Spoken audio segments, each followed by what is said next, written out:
Welcome to Storytime with Judy. Our book today is Giraffes Can't Dance by Giles Andre and illustrated by Guy Parker Reese. This giraffe, he's got wobbly legs and he can't understand why he can't dance. Let's find out if he learns how. Don't forget to subscribe and follow me on Instagram so you know which books are coming out every day. Let's get started.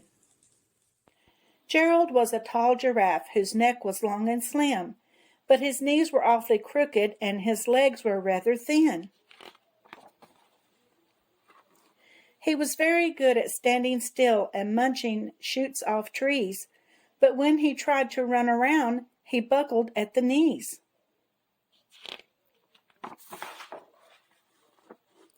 Now every year in Africa they hold the jungle dance, where every single animal turns up to skip and prance. And this year when the day arrived, poor Gerald felt so sad, because when it came to dancing, he was really very bad. The warthog started waltzing, and the rhinos rock and rolled. The lions danced a tango that was elegant and bold. The chimps all did a cha-cha with a very Latin feel, and 8 baboons then teamed up for a splendid Scottish reel.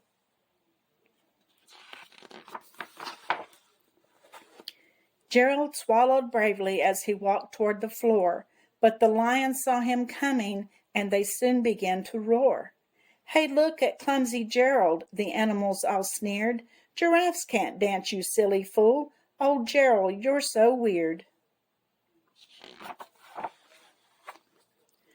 Gerald simply froze up. He was rooted to the spot.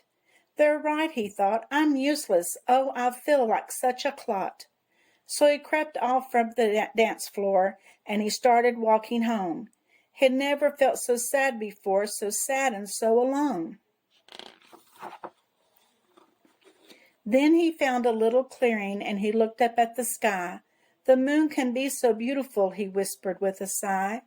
"Excuse me," coughed a cricket who'd seen Gerald earlier on, "but sometimes when you're different, you just need a different song."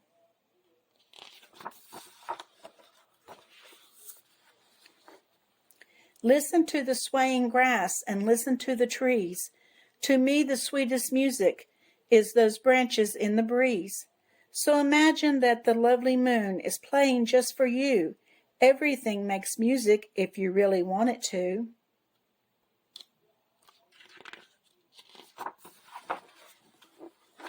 With that the cricket smiled and picked up his violin. Then Gerald felt his body do the most amazing thing. His hooves had started shuffling, making circles on the ground. His neck was gently swaying and his tail was swishing round.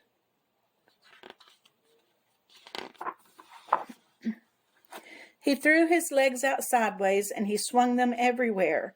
Then he did a backward somersault and leapt up in the air. Gerald felt so wonderful, his mouth was open wide. "I am dancing, yes, I'm dancing, I am dancing," Gerald cried.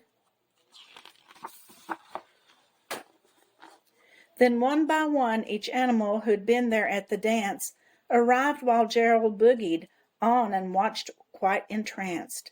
They shouted, "It's a miracle! We must be in a dream! Gerald's the best dancer that we've ever seen!"